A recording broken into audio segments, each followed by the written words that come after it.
Knowing your type and following your strategy can help you develop more confidence and trust in your ability to make reliable decisions for yourself, and know that no matter what else you do in life, you're going to be moving towards that alignment for things to just move easier for you.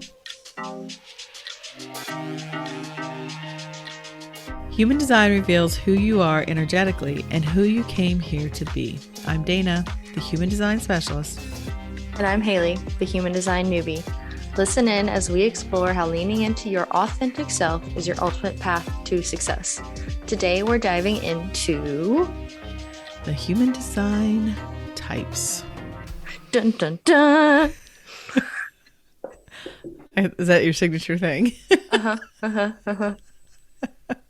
It's I think I did that last time too. Yeah. So now that we've laid the somewhat foundation of human design, it's time to really learn how to apply it, I suppose, and figure out why it helps you, or how it helps you, I should say. So where we always start is with the human design energy types. And do you have an understanding of what the types are? I know there's a generator, manifesting generator, manifestor, reflector, and projector. There's 5, right? There is 5. You are correct. Yes. All right. Give yourself the first gold star. I know what motivates you. Maybe I should get a little star board for you. Just so you can. Maybe. Maybe. That never worked for me. I was talking about that with somebody else one day. They were talking about the stars on the board or whatever. I was like, who needs a star? I don't care. Yeah, grades worked very well in motivating me. I needed that internal motivation and it was very hard to get internally motivated. So, I mean, about things I didn't care about, but that goes towards my type, which we're going to be talking about today. Yes. So, and it's fun to look at this conversation from perspectives of 2 different energy types. I am a generator. And I am a projector. Projector. And so you've taught me a lot about projectors just by looking back over your lifetime and saying, oh, yeah, I see it now. So the question is then, what is a type? I have no idea what makes what. Okay. Or why. Well, you came to the right place. So human design has at the top level these 5 energy types, and it is foundational information. And just knowing this one thing about yourself can change your life for the better, because it helps you to start benefiting from learning about your design just through this simple thing. And so type is how your energy interacts with the universe and with others. So the 5 types all play specific roles in how things progress or get done here in this world. And then also each type has a strategy, because you'll hear those words together all the time. You're going to hear the 3 words you hear all the time is follow your type, strategy, and authority. And authority, we're going to probably do in a separate episode, because we're trying to keep these episodes not, 2 hours long. We're trying to keep them brief enough that you can listen to it, but not so long that you get bored. Or overwhelmed with information. Oh, overwhelmed. That's the word. No, never boring. So never. So the strategy part of it, so you have the type and the strategy. And so the type is the role that you play, and the strategy, when you're talking about strategy, is a key way to tell that how to make choices that are correct for you. It's part of that, but also it helps you, strategy helps you minimize resistance as you move throughout your life.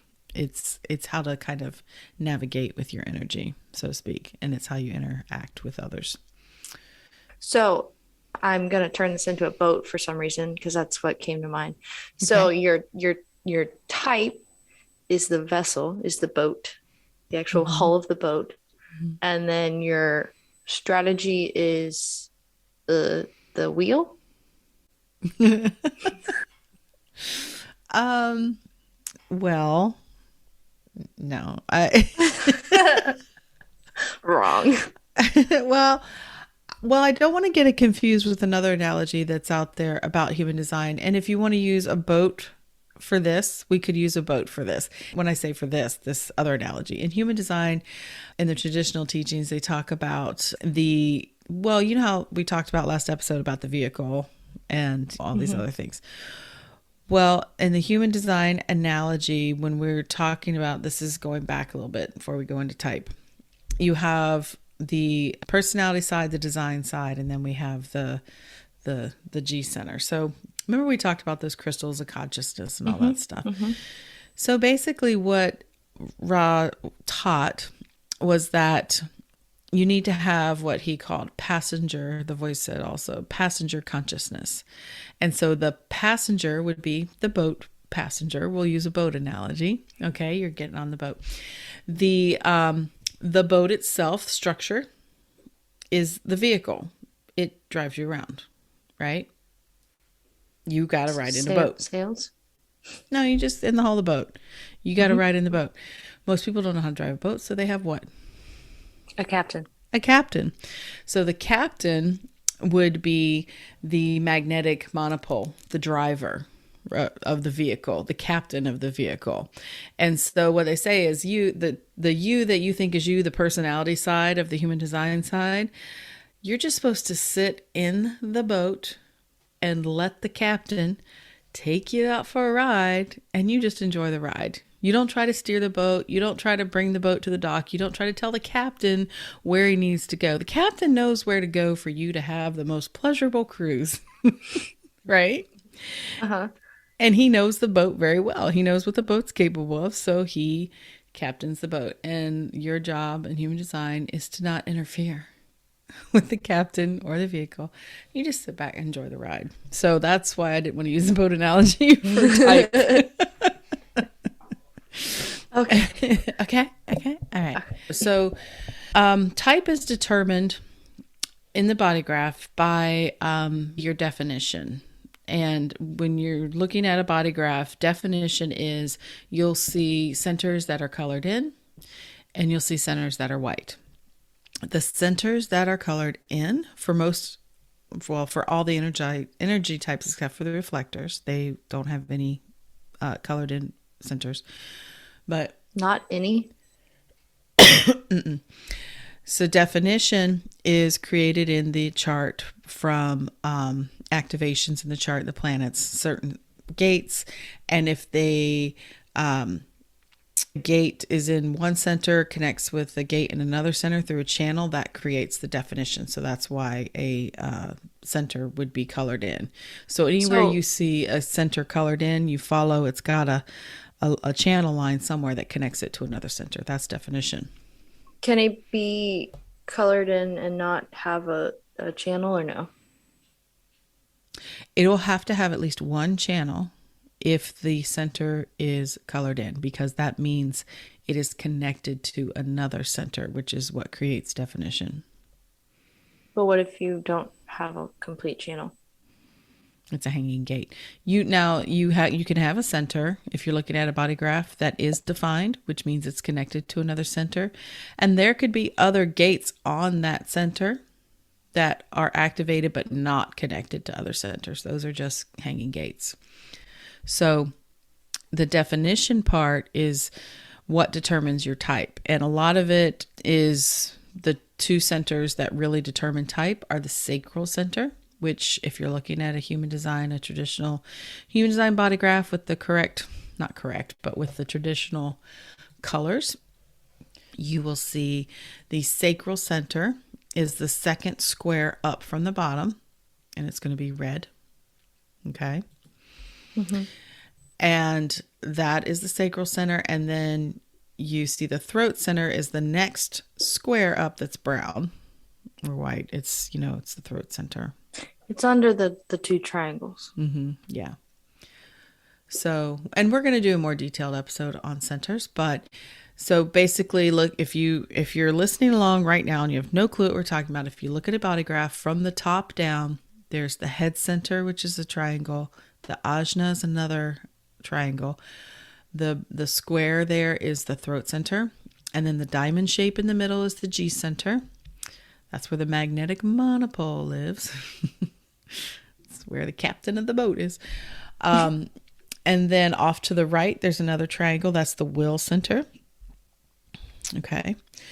Then as we move down, we see what we're talking about. The sacral center is that next square down in the middle of the chart. It's the sacral. Coming off on either side of the sacral.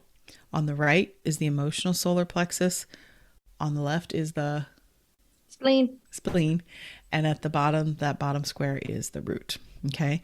So your type is determined by activations or non-activations, definition or non-definition in the sacral center and the throat center and various connections. So the definition comes from the planets, right? Mm-hmm. Yeah.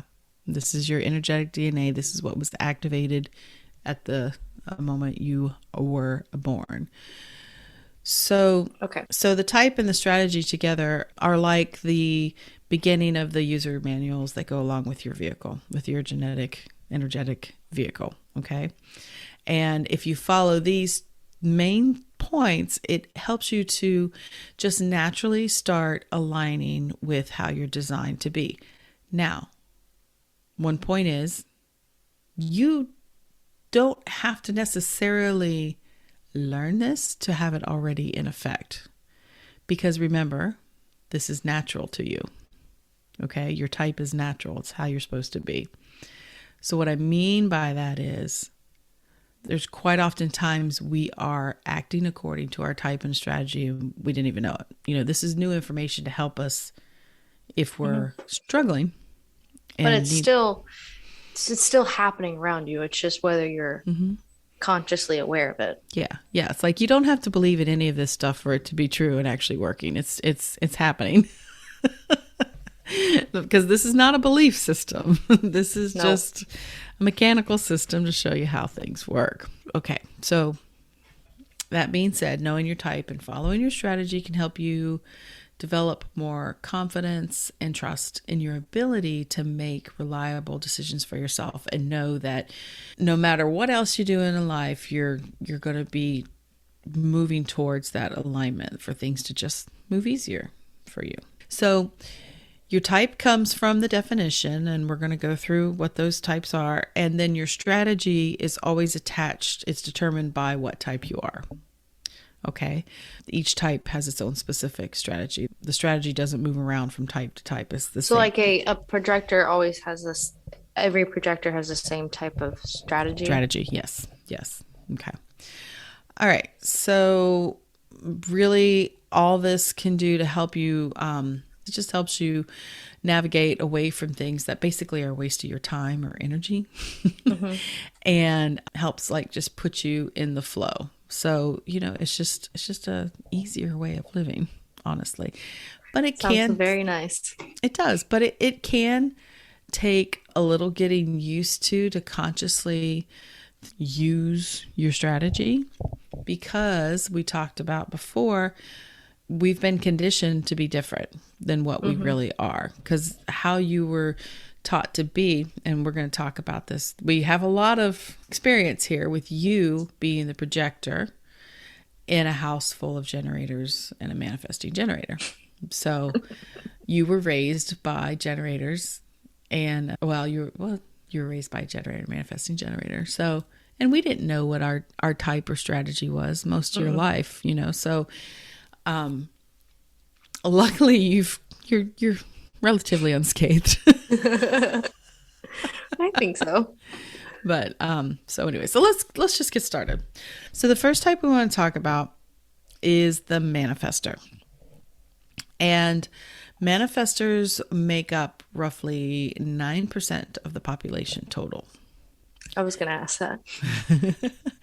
And so a manifestor, what defines a manifestor, if you're looking at a human design chart, they will have an undefined or a white sacral center. Okay. but they have a defined throat, and that throat is going to be connected to another motor. Now, I have some trainings in the works to go into more detail with visuals of what this looks like. But just know when you get your body graph printed out or even just looked at from Genetic Matrix, which is what I highly recommend using, it will tell you what your type is. You don't have to figure it out yourself. Mm-hmm. What are the motors? The motors are the will center, the solar plexus, the sacral, and the root. So There's it four? will have it'll have one or more of the other motors. It could have all three, but it's going to have a motor connection. And a motor, all that means is it carries its own style of energy that helps move energy through the chart, because to get to the throat, basically, because the throat is all roads lead to the throat in human design. Because the throat is our center of manifestation and communication. It's how we get things done, how we get things into action is through the throat. So the motors are the throat? No, the throat is nope. Throat is not a motor. I'm already okay. So what are the motors again? The motors for in the whole chart, or just for a manifestor? For the whole chart? In the whole chart, yeah. The root, the sacral, Okay. the solar plexus, and the will center. The will center. Oh, God. Okay. But a manifestor does not get their energy from the sacral center. So what that means is that they have the ability to get things into action because they have a direct connection to the throat. They are the types that are here to basically initiate things and get the ball rolling. So this can be, I don't want to say good and bad. It has its challenges and it has its, strengths as well. So basically, when I say initiate action, it means they're here to give all the other types really something to respond to. Do you know offhand any famous people that are manifestors?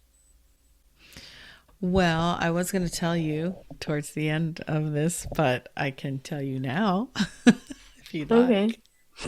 Okay. In doing some research, some famous manifestors. There's Frank Lloyd Wright, who was a famous architect, and Bruce Springsteen, the boss. I was going to say the king, but I was like, that doesn't sound right. No, he's that's Elvis. I think was so. Elvis yes, the king. Mm-hmm. I don't know what his human design type was, but yes, Bruce Springsteen and George W. Bush. W. That's George W. The elder. Junior. No, that's junior. HW is okay. Yes. W is junior. Yes. So off tangent. So bringing it back. So they're here to get the ball rolling, initiate others in action, and that's because they do have a motorized throat. And that gives them the ability to just, like I said, they can just manifest because the throat center is the center of manifestation. It's how we get things out into the world is through the throat center. So that means they can consistently and or maybe not consistent, but they can get what's in their head or whatever out because they have a motorized throat. Yes. They don't, and so they don't have the difficulty. Yeah, this might help. So basically manifestors have their own internal nonverbal creative flow. So what that looks like is they are kind of directly tapped in to divine inspiration, let's call it. They don't always know when something's going to come through that they want to act upon. But yes, it is very much an internal process. So it's not responding to other things, which is, another type does that. This is literally in their own being. They will get an urge, and they don't really even know where it comes from. It's just like, this is what I want to do. And so what a manifestor usually does is just acts on that impulse. And that can cause some problems with people around them, which brings us to what their strategy is. So the strategy for a manifestor is to inform. That's the words you're going to hear all the time, is to inform. Manifestor is to inform. Yes. And what that means, and most manifestors, from my understanding, when they first hear this, they do not like to hear this because they just like to do their thing. They just want to go because when they get the creative urge, they have to follow it. It's this really powerful energy that they carry because they're taking something that was out in the ether and bringing it into form. And they can do that. They can get the ball rolling. So if they don't inform, like they just get up and walk out and do something, then they kind of can leave people a little bit confused and quite often can cause issues with the people around them. So if a manifestor can inform those around them of what it is they are about to do or what they're thinking of doing, this is their strategy. What it does is it helps pretty much get people out of their way. Because when they are interrupted because they haven't informed, that leads to their emotional theme, they call it, of anger. And there is some discussion around, is it anger or is it just kind of a angst or what? But it can definitely result in anger. Because if you think about it, when they're in their zone, when they're in their flow, it's like, it's this lightning, almost like powerful energy. And if they start moving in one direction towards what they want to do, and somebody says, hey, what are you doing? Or, hey, you need some help, it interrupts that flow. And like I said, they don't always know when the flow is going to start, when it's going to happen, when it's going to strike. They just go with it. They have to go with it. And it can cause them to just like, do you understand what I mean? I think so. Like, I don't know if I have anything to add to it, but I think I know what you're saying. Well, basically that powerful energy, if it's not being used in a creative way and it gets interrupted, it has to go somewhere. And so it comes out as a powerful emotion, basically. Does that make sense? Yes. So, and this, I like the lightning analogy. yeah. So what is interesting is that the manifestors being only 9% of the population, that's not a lot of people, right, on the planet. However, they are the types that can just do it. And what have we always talked, well, not, you've probably heard it growing up. We all heard it, the whole Nike slogan, just do it, right? The hustle, the grind, just go and just do it and make everything happen. Mm-hmm.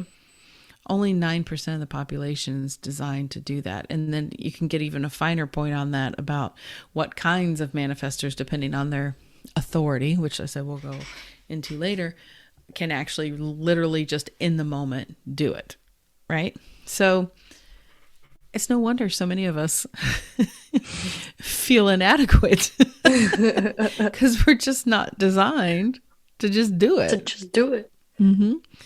So, and as I said, a lot of manifestors do not like to hear about the informing piece because they, first of all, will maybe think it is asking for permission. Because probably when they were children, their manifestor energy was probably throttled at a pretty early age. As you can imagine, if you have a toddler that decides they want to go run into the water, yeah, you have to stop them, And so you can't do that. Yeah, and there are safe ways to raise manifestor children, obviously, but we're just learning about this stuff, since Rob brought the system through. We're just learning about it. So there's lot of... Didn't he say it was for the children or something along those lines? Design. Yeah, human design. The more that we can talk about this and start teaching it from an earlier age, with your children, if you have them, I always say that, if you have them, to live according to what's natural to them so they don't feel shut down. Because especially manifestor women, manifestor girls, because it's definitely an energy that is not appreciated in women.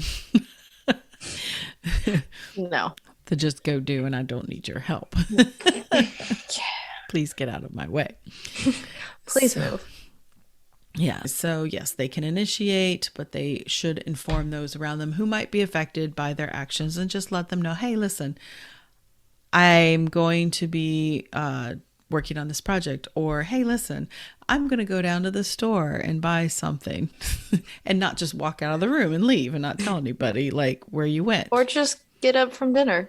You just get up and dinner and walk away. Where are you going? I don't know. Oh, to the bathroom. Yeah. Things like that. If you just say, hey, this is what I'm doing, then everybody's like, oh, okay. Because like I said, Yeah. since they carry this manifesting energy, it feels different than a lot of others around us. And so people are like, this is on the subtle level. A lot of times people feel a little on edge around a manifestor because they don't really know what to expect. And so, yeah, that's manifestor in a nutshell. Do you Any personally questions? know any manifestors? Yes, I do.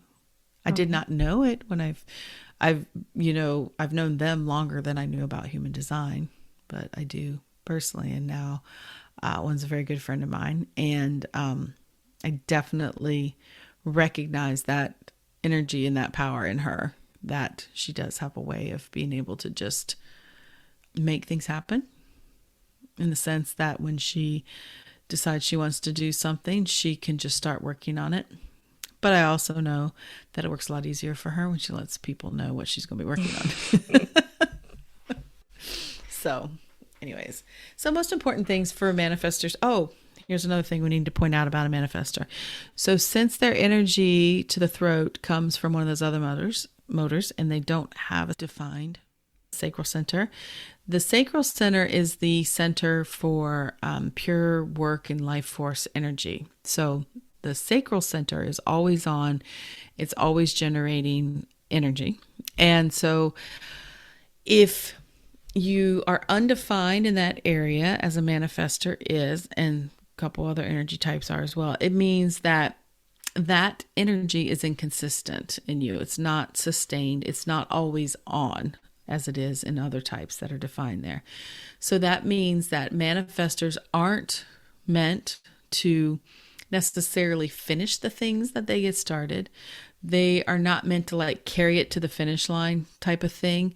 They are the ones that get the ball rolling, like we said, because they don't have a sustainable source of energy of their own. They have different types of energy that either operates in waves or impulses or until it's depleted.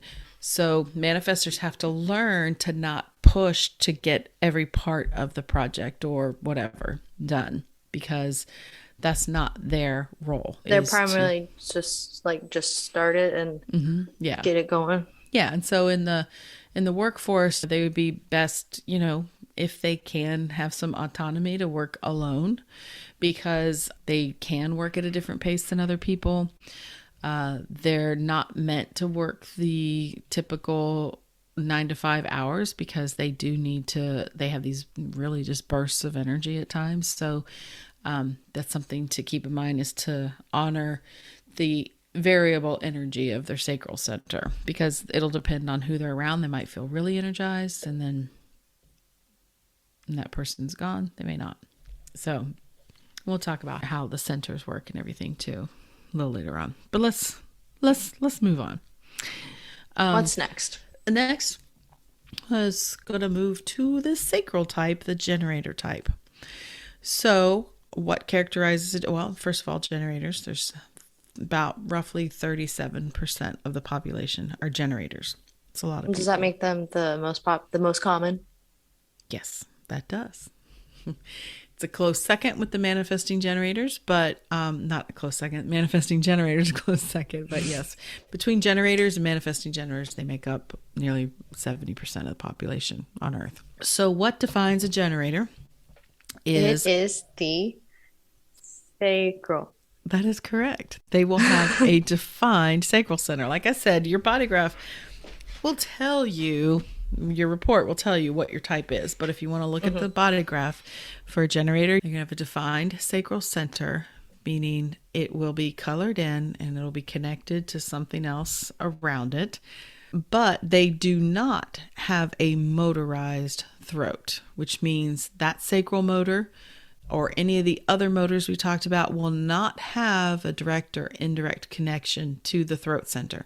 So they can have a defined throat like I do, meaning it's colored in, but my throat center is not connected to one of the motors. So is that a defined sacral and a non-motorized throat? That's the two defining features of a generator. Very good. There's your second gold star. Yes. Very good. Very good. So, as we just talked about, the sacral center is this sustainable energy center, sustainable center or energy center for work, life force energy. Very consistent, right? Yes. It's like the pure life force energy that's always there. And it's just as it's on if you're a generator. It means you have a lot of energy and you have a lot of sustainable energy. And the role of the generators in the world, they're here to work, but they're best here to work at things they want to be doing is the best use of their energy. But they are the builders in the world. They're the ones that actually help build this physical world, is the generators. And generators do best, like I said, when they have work that feels fulfilling or fulfills a bigger purpose. And I'm just going to say it. So, I mean, you might as well get to know me and where I stand on a lot of things. So, they say, as we look back through all human history, the generators would have been the type that, and I don't mean to use triggering language or anything, but they would be the more workers, the enslaved people, the serfs, the people that just were, had the overlord that told them what to do. And they just put their heads down and they did it because they have a lot of energy and they can push through and just keep pushing. The generator won't burn out as fast as some of the other types are because they can really work hard, literally physically all day, go to bed exhausted, which is how they're supposed to, use their energy, is to go to bed exhausted and then wake up the next day and still have energy to work. Where if you're undefined in that center, you can work, but you may exhaust yourself and it might take you 3 or 4 or 5 days to recover. But generators could always get back up and do it. And so it was very easy to get a generator to agree to work because they can. Or force into work. Yeah. Well, and, things are changing, but several hundred or for millennia, whatever, they would say that the manifestor type would be the more likely type to have been in positions of power because they were able to just go and take and do what they wanted to do and tell others what to do. And so there's the generators doing the work. So I do tend to, really, what motivates me in a lot of sharing this information, not only just to help people wake up to the truth of who they are, but in order, I think, to change the way things are in the world now, the more people, if you think about it, if 70% of the population is a generator type, if 70% of the population is relatively, as a generalization, they're unhappy because they have been doing work they don't want to be doing and living lives they don't want to be living. A lot of problems we see in the world are because 70% of us are generators. We're the ones that are creating a lot of this energy. And Ra talked about this a lot, that he felt it was his life mission to wake generators up, because if he could empower more generators to understand their power and to work towards things that light them up, it would just fix a lot of things. And the whole world might be a whole lot happier. And let's mention, you asked about famous manifestors. Ra himself was a manifestor. So he did get the ball. Yes, he initiated us all, got the ball rolling, because the voice said that the system was delivered to everybody at the same time. When that supernova came through and all that information came through, we all got the download. But Ra was the one that was given the task of initiating it and putting it into action. And the rest of us are picking it up now. So, little side note. Okay, so off that tangent, let's get on to strategy for a generator. Okay. Strategy for a generator is wait to respond.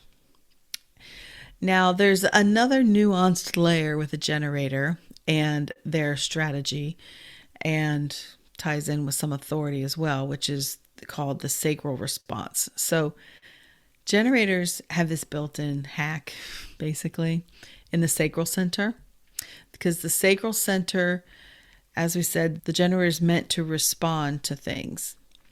And what that means are actual literal things outside of their internal reality. Things in their outer reality is what a generator responds to. And how they respond is through their sacral response.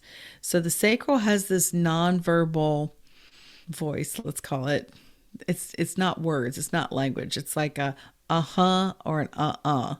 And this was very interesting to tap into when I first learned about human design, because I didn't learn about the sacral response at first. I learned about waiting to respond. And I hated that. Because you are a generator. I am a generator. I didn't like that. When I first heard you're here to work and you got to wait to respond, which was like, I got to wait around. You're like, this sucks. Yeah. Because to be honest, up until this point, I hadn't really found work I really, really liked. So that's where a lot of people can get confused on their type and say they don't resonate with their human design type.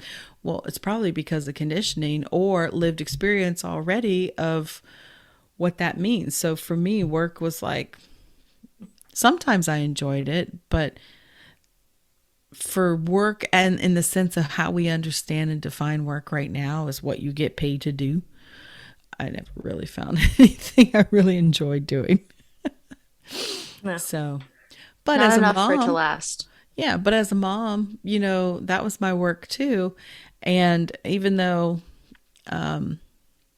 it's challenging to be a mom, I'd always try to find the energy to I could keep doing things for you guys. You might have a different experience. I don't know. No, I don't have the bad experience of you as a mom. I think I had a great childhood.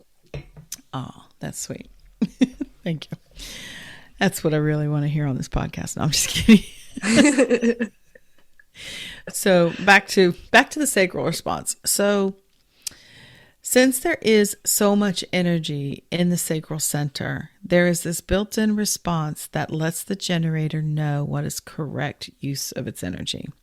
And that is a affirmative or a negative response. It's a uh-huh or uh-uh. And they teach it like that, uh-huh, uh-uh, because it's not language. It doesn't come from the throat. It comes from down in the sacral center in the belly. The second brain. Mm-hmm, and they say that most generators as children use that grunting almost sound and were told probably to use their words by their parents. They don't like kids that go around and just grunt. So they got conditioned out of it, and it over time disconnects a lot of generators from their sacral response. And so they end up not paying attention to the signals their body is giving them, and they just respond from what they think they should do or what they think others want from them. And that leads to unhappy generators because they're basically wasting their energy on things that aren't correct for them. And so for me, because I think a lot of generators can describe it differently, what it feels like.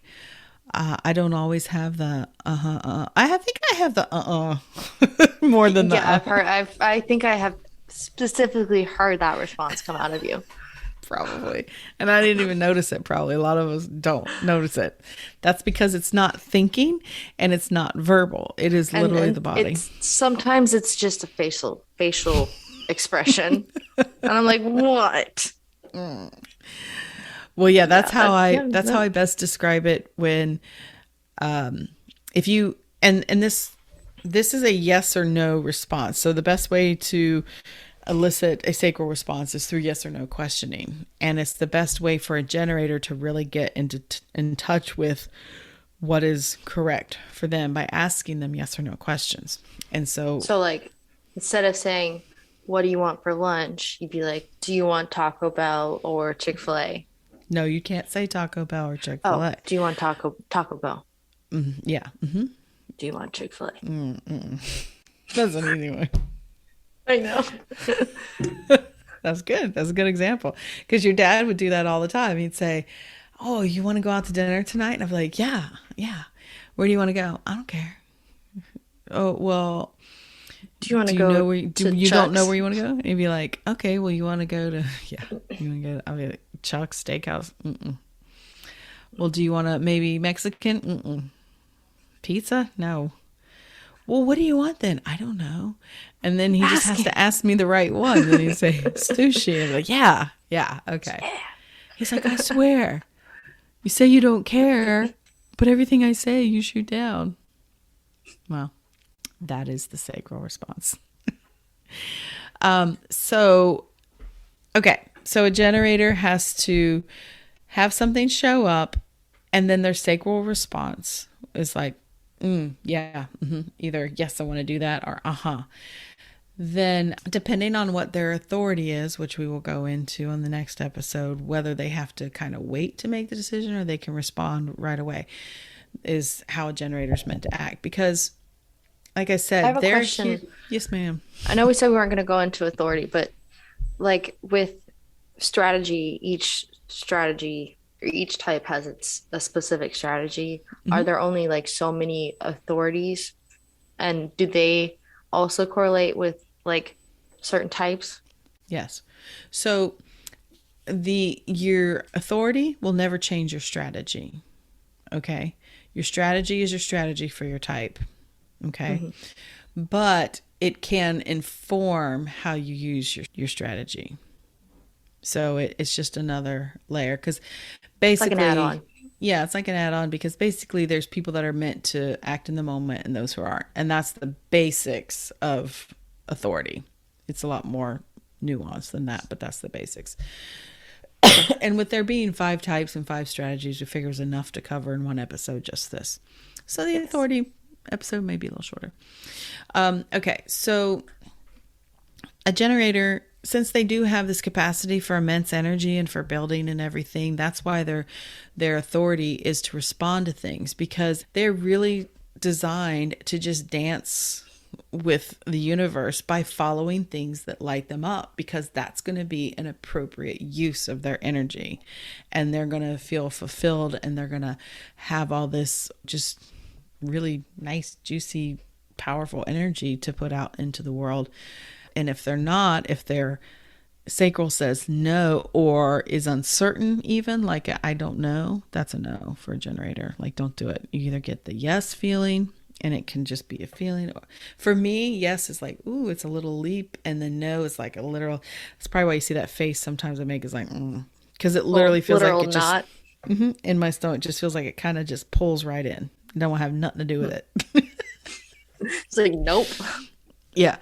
So that basically ensures that generators get to set the terms for the work that they do and how they use their energy, which is the best use of their energy. Mhm. What is their emotional theme? So for a generator, it is frustration. Any generator listening will understand this, I think, right away. This frustration comes in from different things. One being they said yes to something or said yes to something they didn't want to say yes to, and it's not a proper use of energy. They get frustrated. Generators can also get frustrated when they're trying to initiate action without waiting to respond to something. Because a generator, say you could get an idea like me, I want to start a podcast.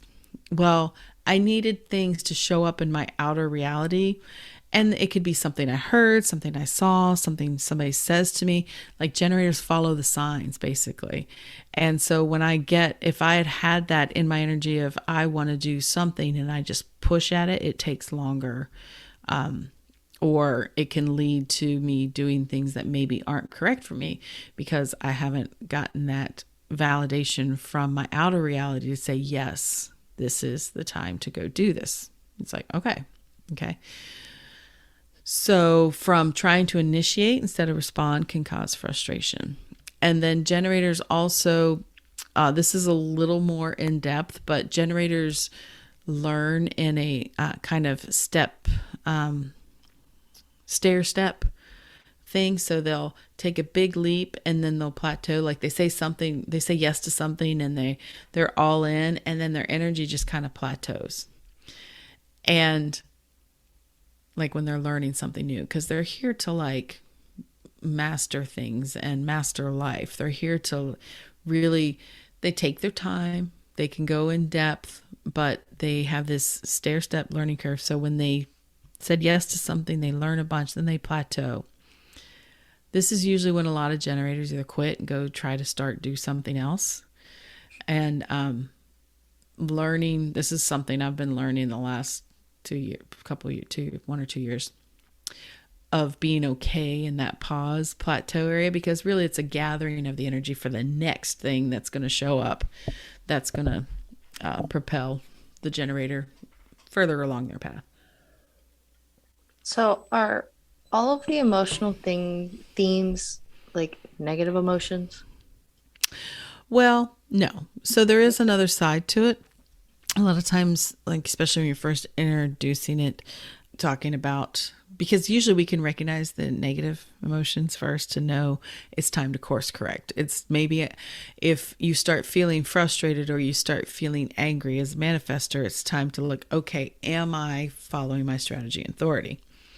Type and strategy. I was just nodding along. Yeah, just not along.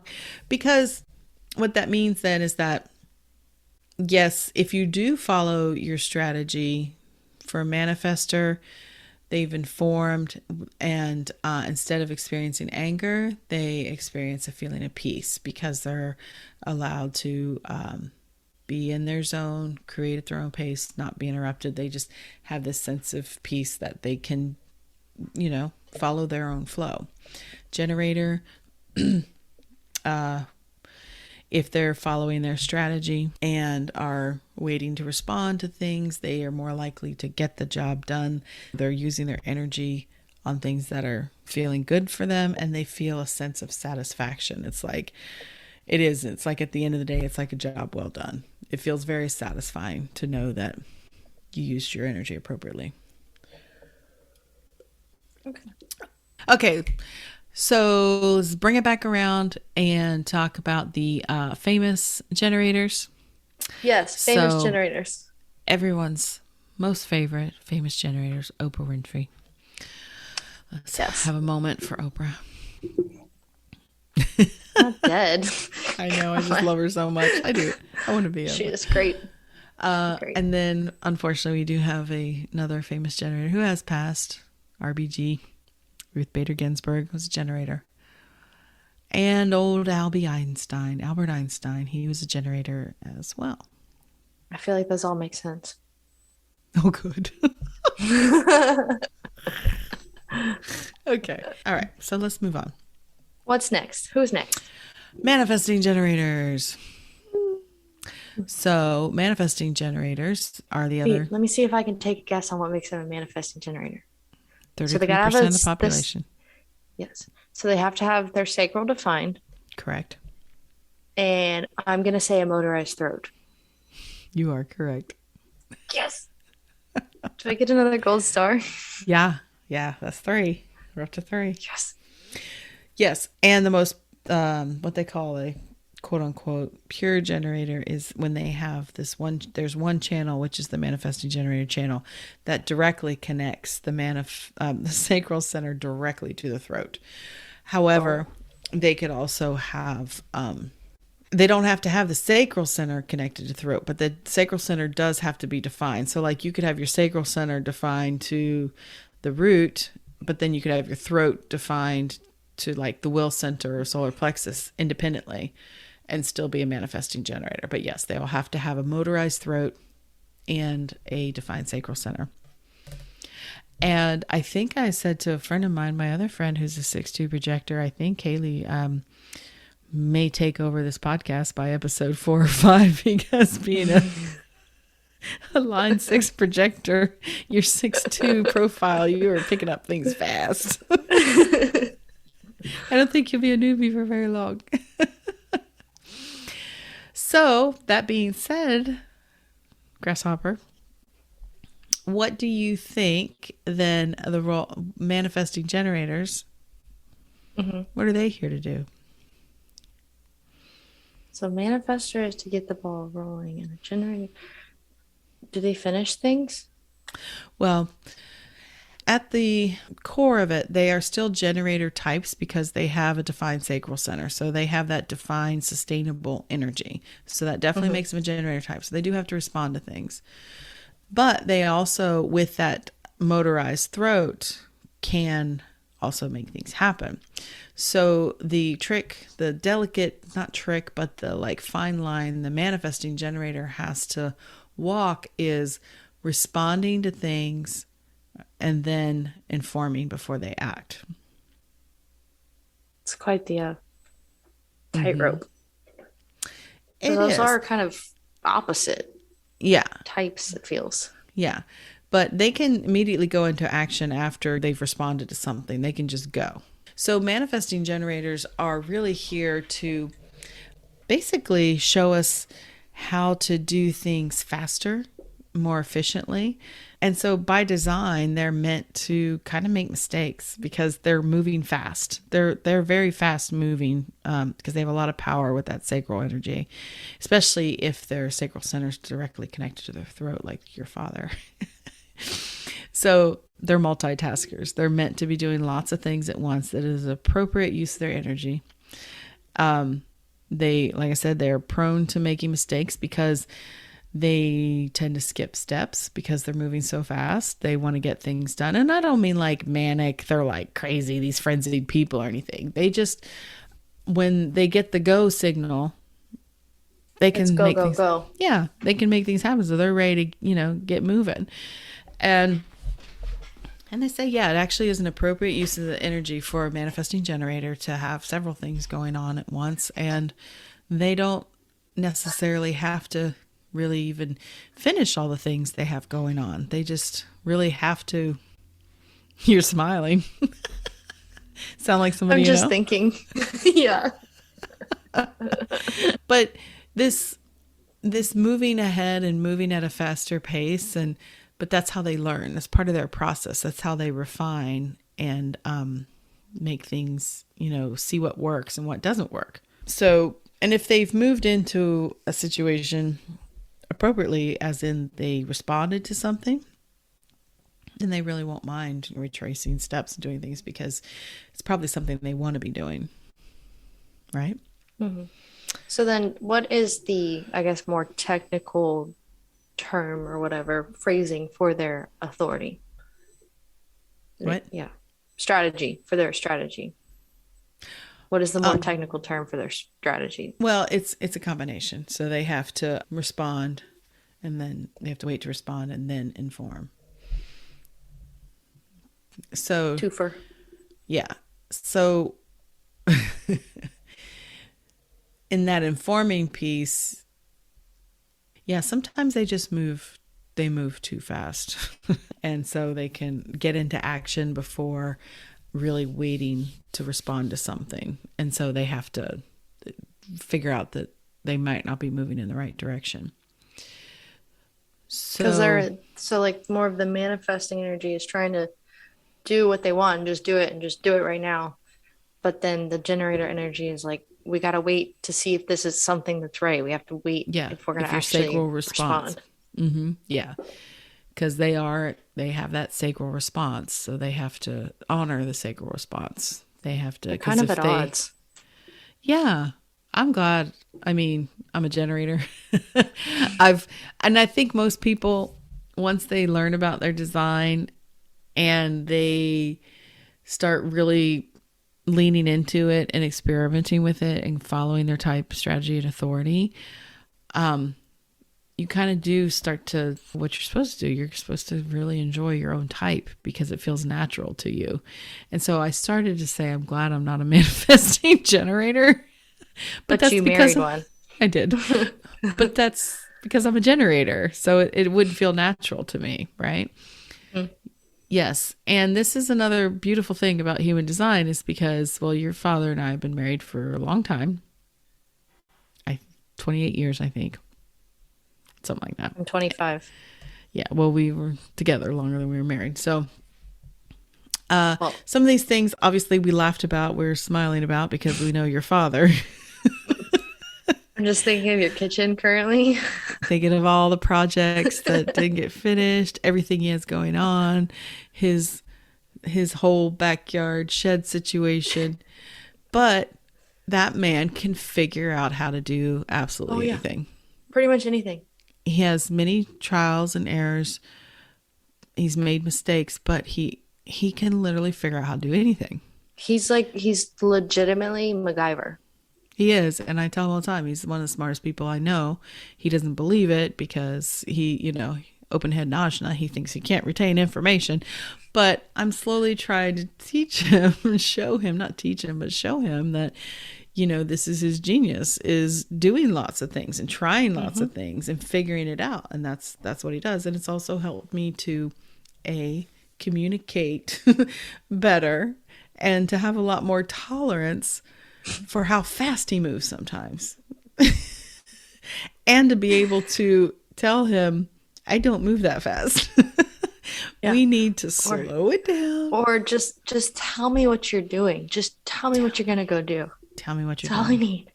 Yes. And since learning human design, I have seen it so clearly that I've had to tell him, slow down. Because I was trying to remember recently, it was something he wanted to do. And he was 13 steps ahead and he was already going into action. But luckily, he'd been informing me what he wanted to do and what we should be doing. And I was able to say, whoa, whoa, whoa, whoa. Let's start back here at step 1. You missed a couple steps. Let's get that. Yeah. And then he's like, oh, yeah, okay. You're probably right about that. All right. Saved him some trouble on that one. I can't remember what it was now. But so they have the themes of frustration and anger because they could experience, if they're not following their strategy, again, they could enter into things incorrectly. They could initiate before they respond. Even though they can go into action, they have to respond to something first. They can't just something on the outside of them, not because they still have that sacral response, right? Yes, they do. So some famous manifesting generators. Give them to me. Oh, Stephen King. Classics. Elon Musk. I put him in there because everybody knows who he is. I don't know he's my favorite person, but he's definitely got a lot of ideas and a lot of yes, he does. Stuff he's done. I mean, he got space. Going shooting from Mars. Yeah. And the Dr. Martin Luther King Jr. was also a manifesting generator. Wait, no, you said the emotional theme. It was anger and frustration. Okay, what's next? What's next, Haley? Is it mine? Projectors. Projectors are 20% of the population. Shout out. So let's see if Haley can tell us what would define what would make you a projector? The root defined. No. Oh shit. That's you.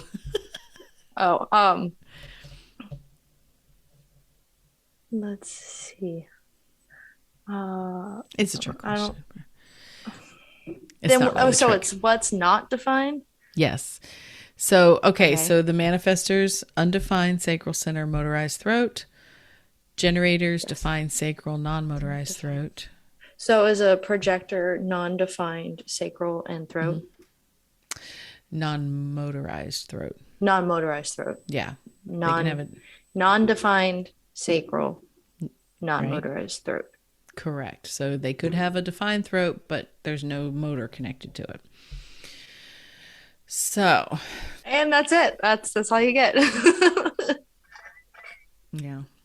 So with an open sacral center, I should say undefined sacral center, That means that a projector is here to learn when enough is enough.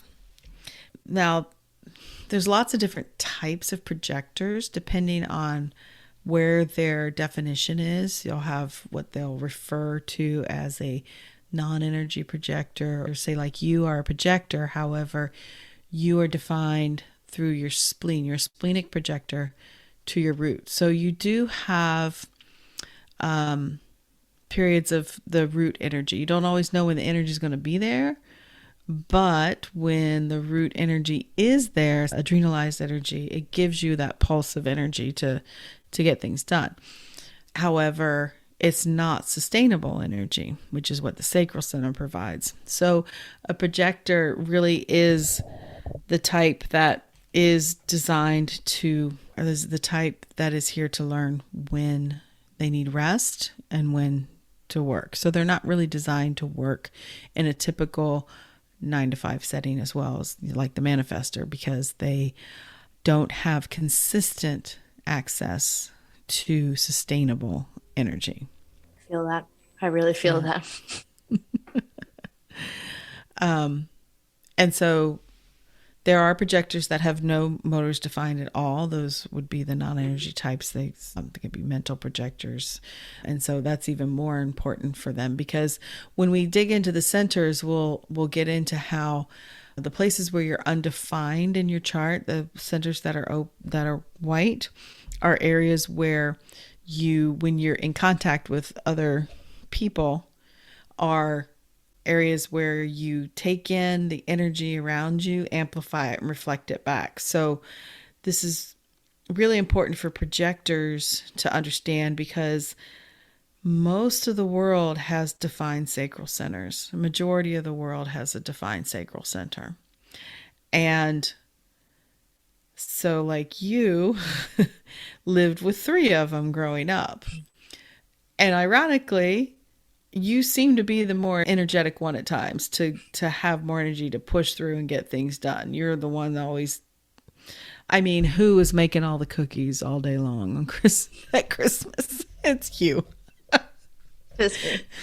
Your dad, he'll pop in and out. Sure, he'll do it. He's got all the energy. Your brother, He's only there to frost the sugar cookies. That's all he wants to do. and he wants to do it so fast. Oh no! And then he hyper focuses on them, and he'll do like super intricate ones, and we're like, stop. Yeah. Anywho's. Yeah. Where the generators, Ian and I are like, maybe. Okay.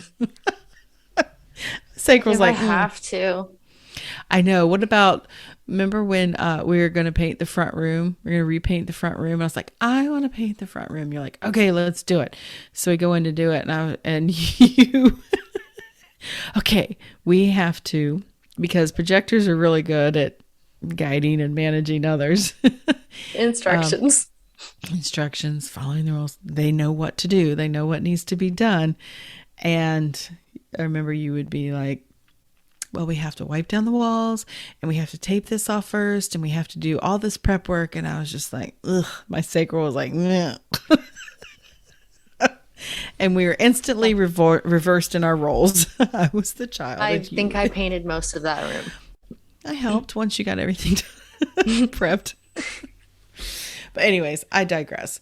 So the role, as I just mentioned, that projectors play is that they are here to guide and lead others. They're not here to do the work. They're here to manage and guide the work. Okay? Because a projector's energy literally can extend out and reach into the other and see into the other, is what they kind of describe it as. That when they are around other types, around other people, they just kind of know what the other needs to do. But it also makes the projector a little blind to themselves. They can't always see themselves, but they can always see the other. Because of their openness, they are here to learn through the other. And so that's a really important lesson for projectors, which follows their strategy, which is to wait to be recognized or wait to be invited to maybe share their guidance or their advice. And another thing, we were talking about how most types don't want to hear They can be resistant to hearing their strategy. I hear it most from projectors because the strategy is wait for the invitation or wait for the recognition. I would like to point out that there's a lot of confusion around the strategy of a projector because the wait for the invitation, most projectors will hear that they have to wait to be invited into absolutely everything. And that's just not true. The invitation part of it is for the big things in life, like entering into relationships or careers or moving or things that involve a lot of, Like a big transactions. change. Yeah, big change, which don't happen very often because the projector's energy of being these, I mean, there's only 20% of projectors, this very rare energy of knowing what needs to happen. They're here to help us move into this next shift in the human consciousness. And so they're kind of always able to, in their environment, just know what's going on and what needs to be done. And this is all done at a subtle energetic level. And so their energy is very precious because they don't have sustainable sources of energy. So they have to really be selective about who they enter into contracts, relationships, things like that with, because it can Because if be, someone doesn't invite you in and then you waste your energy on them, then you've just wasted it. Whereas, because they may not be open to what you're trying to do, but then if they said, you come over here, you do this, we want you, then you're not wasting it. well, it's the other, recognizing the projector for the energy and the skills that they carry. So that means that when they're recognized by the right people, those are the people that they are meant to help guide and manage because their people recognize them. Remember when we talked about in the second, about the fractals, about all the expanding out? So if you can imagine, projectors are meant to guide. They have very specific people that they are meant to guide. They're part of their fractal line. And so if they're always going around just say, hey, you need to try this, or hey, you should listen to me, hey, blah, blah, blah, they're just wasting their time. They literally, people will not hear them. And I know you've had that experience. Yeah, all the time. Yeah. I mean, you may know what needs to be said, what needs to be done. However, you have to wait to be asked for your guidance. You have to be recognized. So that being said, the emotional theme for the projector is bitterness. You laugh. Yeah, Do you understand? I don't know. Do you relate? I don't know. Like I don't, I'm really not good at recognizing myself. Classic. I mean, all the time you'll tell me I'm this or I'm this, and I'm like, really? Really? I'm like, Well, tell me okay. more. Well, let's see. So you've had some invitations in your lifetime. You're 25. I look back at some of your achievements in life and the things that you were invited into. It was because someone recognized you and invited you in. I Like what? mostly I mostly think about your stint, your senior year as the yearbook editor for your school. Mm-hmm. That was your Mr. Glenn? Is that T. who Glenn. it was? Mm-hmm. Mm-hmm. He was one of your Glenn. teachers. Did you work in the yearbook before you were? Yeah, so I had it the previous semester, or I guess the semester before I became the editor. I ended up in the yearbook class, and he was trying to figure out who would be the next editor, and he had like this assignment to you had to basically design a few pages to show what you would want, and so I did that, and then he picked me to be the editor. There you go. You were invited in, and it worked out really well. You did a really good job at it. And I'm not just saying that because I'm your mom. I mean, said it. It's a big deal. It was for the whole school. Yeah, it's a big deal. So, yes, so the projector has to be invited for that reason because they're even though they're here to guide and manage, they're not here to guide and manage everybody. You may want to. You can, I know you can look around everywhere, at work, at the grocery store, wherever you go. You could probably tell a lot of people a lot of things they probably need to hear, but I am constantly people watching and like listening in on other people. So that's and then I'll make comments to Presley, and he's like, "What?" I'm like, "You weren't listening. Dang it." yeah. I remember, you remember Tanya's story about Tanya, my best friend, when Haley was growing up. Still my best friend, but she was in daily contact with us when Haley was little. And Tanya was having an issue with her family, with her taking care of her grandmother and some family obligations that were pulling at her that she was discussing with me. And little Haley piped up from the back seat and said, Tanya, they just need to let you live your life. We didn't even know you were listening. Like how old would you say I was in that? Probably like 5. You're young. Yeah. You're a sweet little girl. Very intuitive. But anyways, so projectors, let's get back on track. So if they are trying to push their guidance where it's not been invited, it can lead to bitterness or they can feel a certain sense of bitterness in life. You know, it's just not fair. Why won't they listen to me? It's just some of that. Just want to help them. Right. Yeah. It makes you feel that. Some of the why won't they listen to me? Yeah. Yeah. Yeah. I can see that. So it can lead to that. So when a projector starts to feel that, maybe that sense of angst, bitterness, maybe just take a step back and be okay, well, am I trying to offer my assistance where it has not been invited? Do these people recognize me for what I bring to the table? And if you can reflect on that, you might see that that's quite possibly. Also, for a projector, bitterness can also show up when maybe they've been working against their type and their strategy, in the sense that they're overworked and that they're maybe pushing where they shouldn't be pushing, where they haven't taken a break, and it can start to feel this bitterness towards life. And it's a signal. It's to let you know that it's time to take a step back and maybe, regroup, regather your resources, and rest. Rest is very important for projectors. Yes.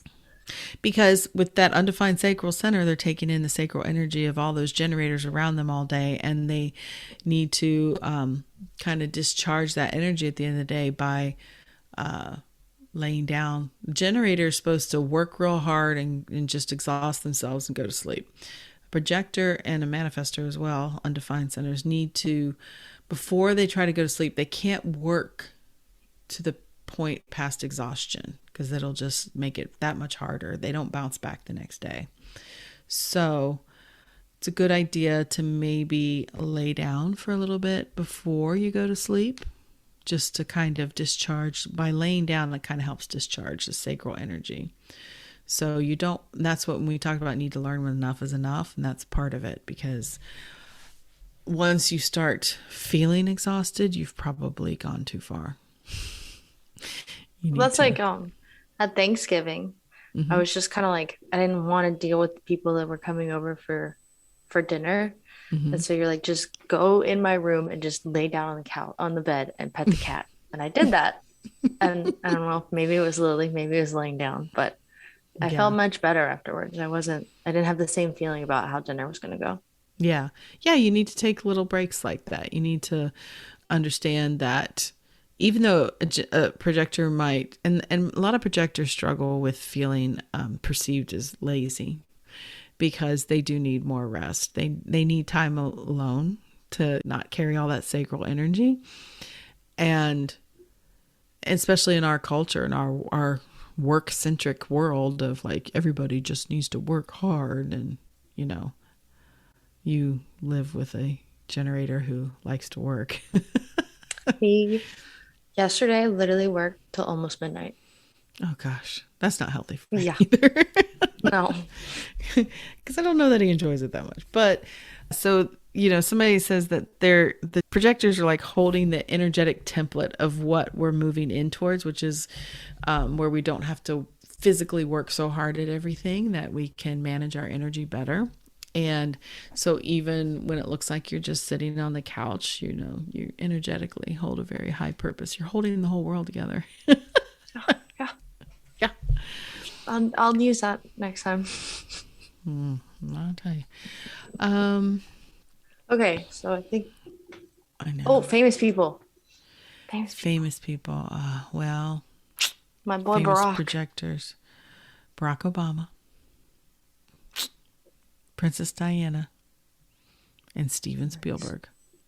Which is interesting, you know, all very good leaders, but they had their own process for sure. Okay, so lastly, we come But not to least. Well, actually, least. technically least. Least in the amount of people. People, the reflector, yes, 1% of the population. Very Really, rare it's type. that low. Yeah. Wow. I have not personally met a reflector yet. I know of some, but I haven't met any. Okay. So reflectors, as we touched very briefly, if anybody remembers, bonus points at the very beginning, we said that as far as definition goes, determining your type, reflectors do not have definition in their chart, meaning they do not have any colored in centers, meaning all the centers in their chart are white. How is that possible if those are defined by the planets? Well, it just means where all the planets sit in their chart just don't make connections on either end of those channels. So if you look at a projector chart, so the actual connection of centers is what creates definition. yes.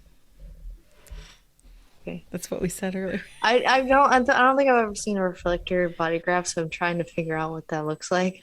And It'll be all the centers will be white, but you will see gate activation. So it's all just hanging gates.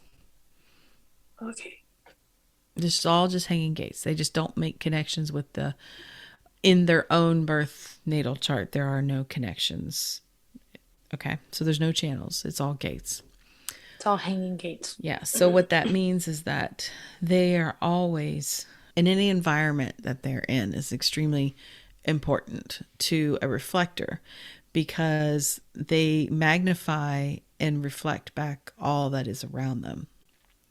So they're the observer. And so they can really determine the health of an environment, honestly, because they are feeling and being. I remember there was I don't remember what movie or even the actress's name, but you were saying how she was like the character that she was portraying, it felt so real and it was so incredible. And you're like, I have to know what her type is. And you looked it up and she was a reflector. Yes. And you're like, that makes a lot of sense. Yeah, I can't remember her name right now. She's a young woman. And it was in a movie that just the Tom Hanks movie that just came. It's on Apple, The News of the World. And she plays a young girl who was a Quaker, I believe.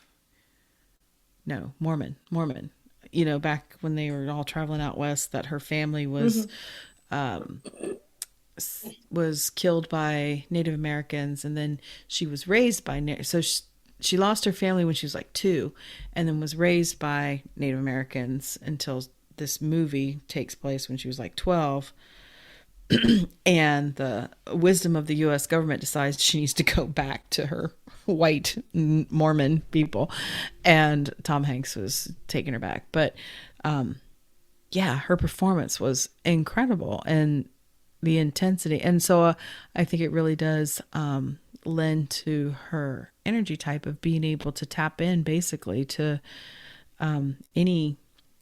they could really be a chameleon like that, because depending on what is required of her as far as acting, she could certainly tap into that experience, because that's what she's designed to do. Doesn't mean they're all actresses. No. They can be, a lot of times there's this misconception, I think, that all reflectors are like these really quiet, meek, humble types because like they quote unquote have less energy. But really they might be the more energetic, amplified person in the room because they are amplifying the energy of what's around them all the time. Mm-hmm. So they're here to really have that observer level to let us know how we're all doing. That's their role, is kind of like to, it's like the roving immune defense system in the body. It's out there tracking to see, getting a finger on the pulse, see what's going on. Are we healthy? Are we not healthy? Where do we need to correct? Where do we need to tighten things up, maybe?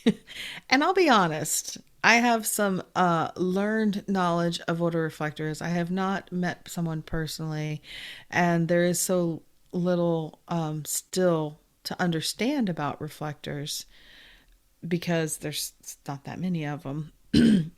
Okay.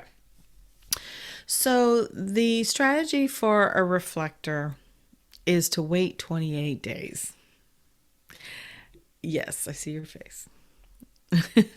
So their literal strategy is wait 28 days. Specifically 28 days. Again, this is for those big life decision things as well. They don't have to wait 28 days to see what kind of vitamin to buy or if they can eat Chinese food tonight. That's not what that it would means. be like, you'd starve. That'd be so impossible. Yeah. No. There is a reason for this, because big life things. Because you'll hear them say about reflectors that they don't have an inner authority. They don't have an authority, but they do. They're lunar beings, and they have to wait this 28-day cycle because through the moon, and as the moon transits through, because remember, all the planets transit through the chart, the sun goes through all the 64 hexagrams, the gates. The moon does as well, and it takes the moon roughly 28 days to move through every single one of those gates. Okay? Are you following? Mm-hmm. Mm-hmm. The moon. So as it does, and as other planets are moving around, it is what helps create temporary definition in a reflector's chart. So if you think about it, so the moon can move through a couple gates in a day, right? So why the moon? Hmm? Why is it the moon?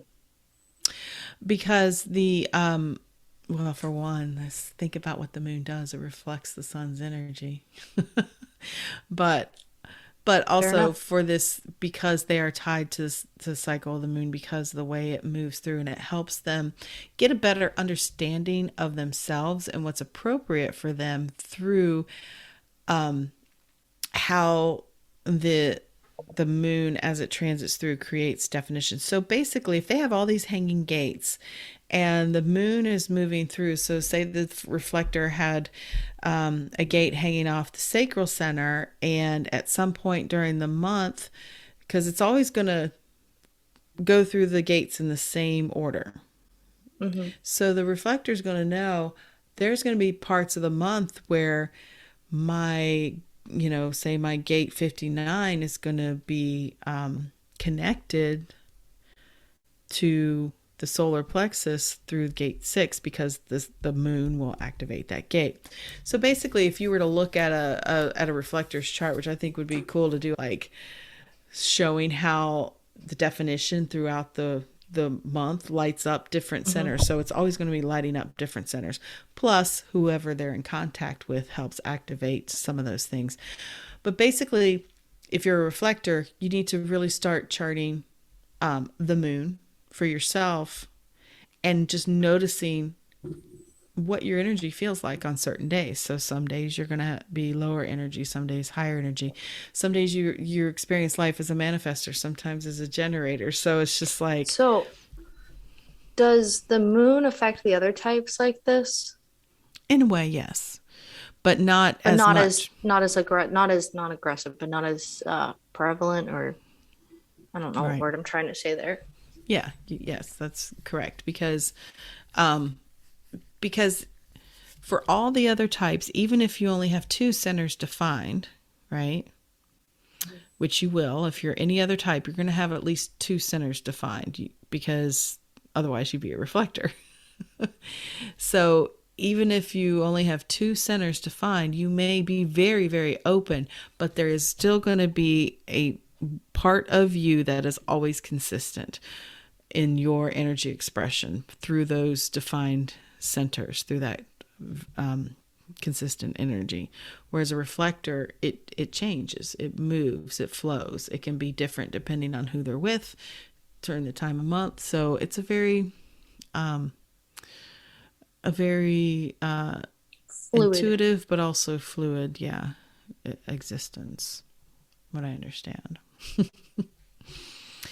So So it is a did you say slow. what No, not their yet. Not yet. strategy is? Yeah. Um, the strategy is to wait 28 days. Yes, we did say that. You're Oh, asking about the yeah. emotional Okay. theme. The Yes. emotional theme is disappointment. And Oh, so disappoint. that's so sad. There's just disappointment. Yeah.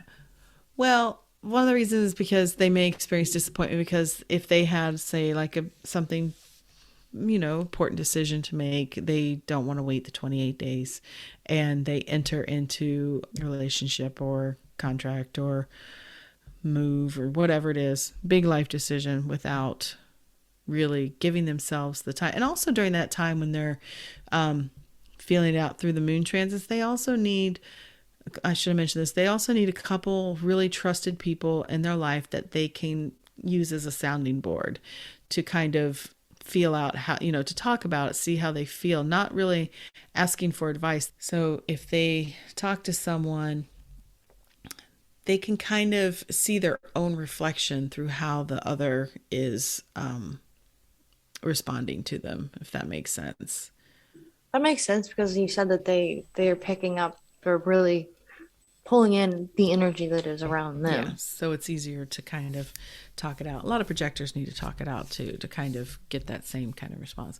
So maybe they didn't give themselves enough time to make a big decision. Things didn't work out. It can be disappointing.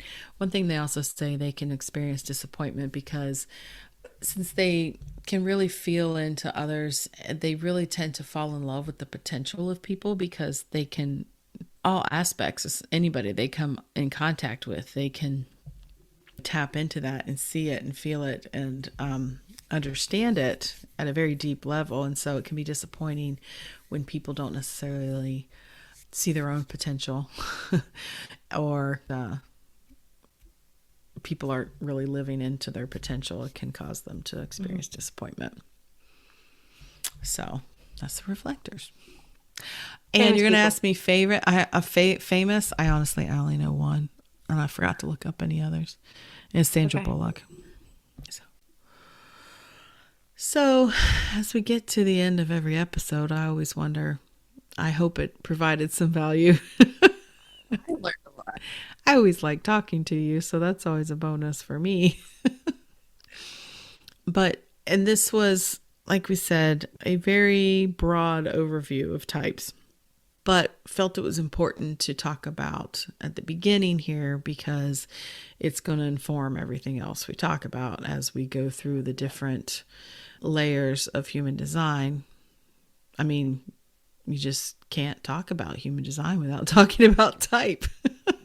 Oh, No, not at all. no.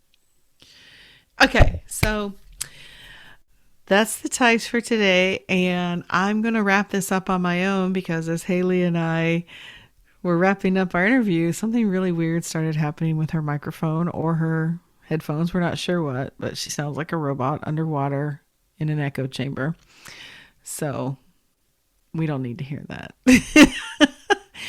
But thank you for listening. And coming up, you're going to hear about the authorities and maybe a little bit shorter episode. I don't know. So we'll aim for that. So we'll just say bye. Bye.